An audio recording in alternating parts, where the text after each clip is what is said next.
This video is sponsored by Skillshare. So there's no excuses for not basing your miniatures anymore. I know there's a lot of very simple, supposedly quick ways of doing it, from using texture paste, or putting down some glue and just sticking some fine sand on there, waiting for that to dry, and then we'll paint that later. The problem I find with this is there's a lot of steps. Even if it is just put some texture paste on, then dry brush it, then tuff it, or even with just the glue and sand method if you're using fine sand or coarse sands, there's a lot of drying steps, so the glue, the paint, and then the dry brush. It's a long process to do all your different basing. And yes, you can spice them up with a couple of tuffs, and they do look good. But if you've got 60, 120 of these to do, it's a bit of a long-winded way of doing your basing for a very average look. Before we go into how I do my basing, let me tell you about this video's sponsor. So the sponsor of this video is Skillshare. You will know from watching my earlier videos, I've been sponsored by Skillshare quite a few times now, and it's a really good online learning platform. Now, it's not all about miniatures, it's not all about like building the perfect business. If you want to learn absolutely anything and you don't want to trawl through YouTube trying to find that nugget of information that you need, Skillshare's got it for you, and it's completely ad-free. I'm currently looking at the Cosplay 101, and the reason for that is I'm wanting to learn more about flexible materials I can use, because I'm currently trying to make a roll-up mat. This is detailed as a proper gaming table. So I've been using Skillshare to try and find flexible materials that are easier to work with simple tools around the place. And this is the benefit of Skillshare. Everything's on there. Not if you want to do hobbying, if you want to do business development, if you want to do art, if you want to do YouTube video editing, it's got everything for you. Don't take my word for it. If you want to try it out for free, the first 1,000 people using my link below get 1 month free. And then I'm telling you guys, in that month, you'll be hooked. There's so much info out there to make you and whatever business you're wanting to get into better. Or if you just want to improve as a hobbyist, it's all on there, completely ad-free. So thanks to Skillshare for sponsoring this video. And let's get back to basing. Now, we all know that Geekgaming Scenics is a company of mine, and we make all different types of blends for very quick, effective basing. Now, there's lots of ways you can use these, and I'm going to show you a couple of generic basing that's very simple to do and far less effort than the standard way. And I think you get a slightly better finish for less work, which is what I'm all about. So grabbing base readies, chucking some glue on, and then banging them off is one way that you can use them. You can glue, you can dip, and all give different types of effects.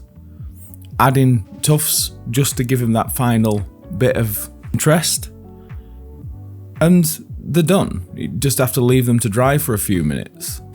And what I really like about this is in the time it takes to put your glue down or your texture paste down, leave that to dry, you could get 30, 40 of these bases done. And that's just a reason to do it this way. You're getting a lot more colours, a lot more natural look, but for a lot less effort. And me personally, I think they look a lot better than just one dry brush over some sand that take 4 times longer to do.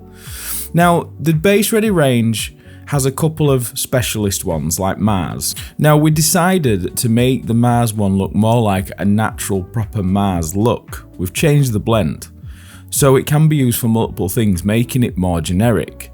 Now, if you want to use it just as is, you get a very natural Mars look. And with the base readies becoming more and more user-friendly and a lot more generic, you can use them for more things. Now, the new Mars can be used for Star Wars, for that sort of really nice red sand look. Stick a couple of different coloured tufts on, whatever colour you want, and it's almost Badlandsy.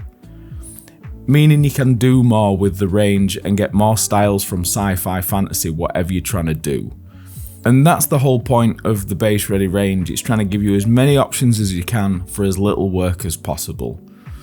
and having the red planet one, like the Mars one, the original one, which was bright red, it limited them options. Whereas now, you've got more options from just one bag. Now, if you're wanting to use multiple bags, this is what I do. I like to get multiple textures, like so using desert sand and stone for your coarse and your darker sands, and then using tropical beach for the sort of finer cream sand, giving you that sort of Mediterranean or beach look. And adding just a couple of bright green tufts to this, you can really set the scene, like that Mediterranean type feel. If you want to put some dead tufts on there, it gives you that sort of beach edge where you've got that long dry grasses at the edge of a beach. So flexible, and it takes no time at all. And you can add a lot of interest to your bases with just this simple step. Now, there's nothing wrong with doing your bases the old way, but I think doing it with the base readies, you're getting a lot more variety in colours for less work. Doing it the old way is absolutely fine if you're into that, but the one problem I see is a lot of people have half base miniatures or no base miniatures just because they can't be bothered, because it's a long-winded process and it's not an amazing finish. Whereas you can get a better finish for a lot less work, and it's far more rewarding because you've done loads of bases in one go. And the base ready range will do anywhere from 200 to 250 miniature bases per bag, so you've got more than enough in there to get your armies done. Now, I know this is an overlook of my products, but I've not really done any basing videos with my basing products at all. I've done one a long time ago, and I thought it'd be time to revisit and show you the changes that we're making. We're constantly improving the coarseness, the grind of the mixers to give you the best scale and best look for minimum effort. And the change of the Mars is one that we've decided to do just to make it far more generic and have far more uses, to give you more flexibility and more ranges. Let me know in the comments below what you think, and thanks to Skillshare for sponsoring this video.